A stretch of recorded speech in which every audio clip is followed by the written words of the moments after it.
I was only a laddie of 4 at the time. So, bear that in mind when you're judging my crime. I was really fed up, I was as bored as can be, when Mrs. Troughton, for a bigger, came for afternoon tea. Mum had been up since before the first light, cleaning and polishing all thing in sight. The house it sparkled, it glistened and gleamed. I'd never seen the place looking so clean. Now, Mrs. Troughton, for a bigger, when all's said and done, would have frickened a sodger, armed with bayonet and gun. She dressed in a suit that was made from the stiffest of tweed, and she had a Lovat green berry pinned tight to her head. And her back it was rigid, straight as a die, and she glowered down her nose at all passers-by, and with that glower on her face and those brogues on her feet, she would have made an army of sodgers sound of retreat. But she was coming to visit my mother and me, Mrs. Troughton, for a bigger, for afternoon tea. China that had never been used was brought out, and it was washed twice in soap and then well rinsed out, and on the old gate-leg table, Mother laid out the plates with real roast beef sandwiches, scones and some cakes.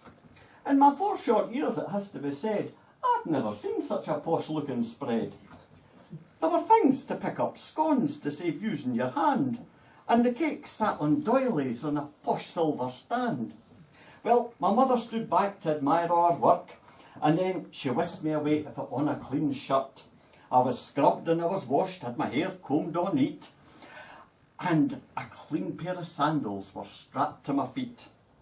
Then the hands on the clock showed it was minutes to 3, and Mrs. Troughton, for a bigger, arrived for her tea. Mother opened the door, and there she did stand, Mrs. Troughton, for a bigger, clutching her bag in her hand. She came in and sat down and put her bag on her knees, and from her back to the floor, exactly 90 degrees. My, aren't you growing, says Mrs. Troughton, for a bigger, and I started to giggle and snotter and snigger, and my mother blushed and said, oh, boys will be boys, now off you go, Duncan, go play with your toys. Now, it's an embarrassing thing for a young boy of 4 to be ushered out cakeless through the living room door. So I dug my heels in and I started to scream till I was given a donut covered in cream. And as I stood in the lobby watching the door slowly shutting, I could hear Mrs. Troughton, for a bigger, still tutting. Well, I went into my bedroom to find something to do, but to do what exactly? Well, I hadn't a clue, because to play with my toys, well, that was just a bit of a bore, because I'd played with them all so often before. So I wandered into the room next to mine. It belonged to my sister, who was out at the time. And I climbed up onto her bed, and I got covered in cream eating that donut as I played trampoline. But with a muckle great bounce, I fell off the bed, and there was a sickening thud as the floor hit my head. And as I lay there quite still, getting ready to cry, a box tucked under the bed caught my eye.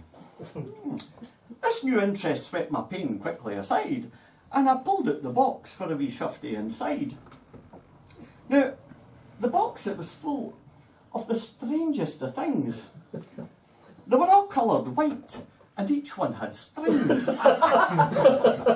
Well, I'd never seen before the likes in the house. They looked like wee hammocks made just for a moose.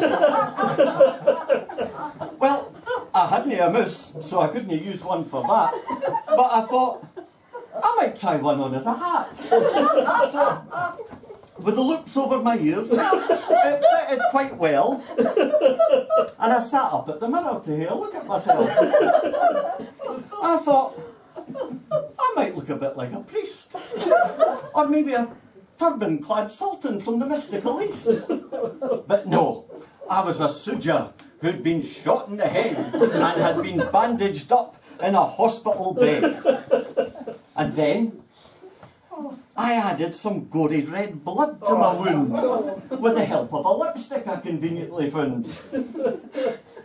So, with my bandage in place and my bloody red brew, I went to show my mum when I was at her too.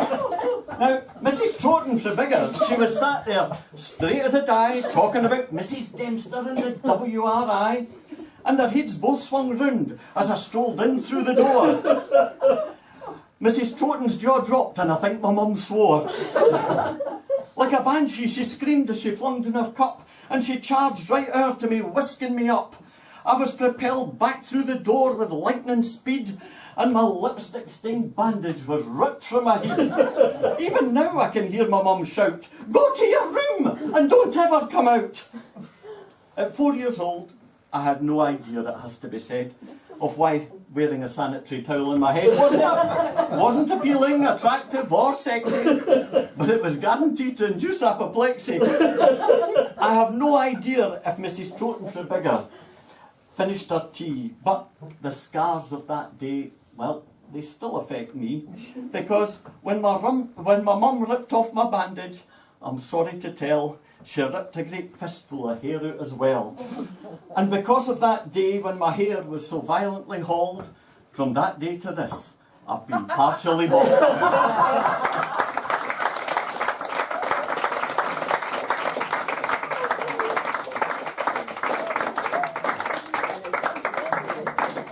I think we'll do as a highlight of the night. Oh, dearie, dear.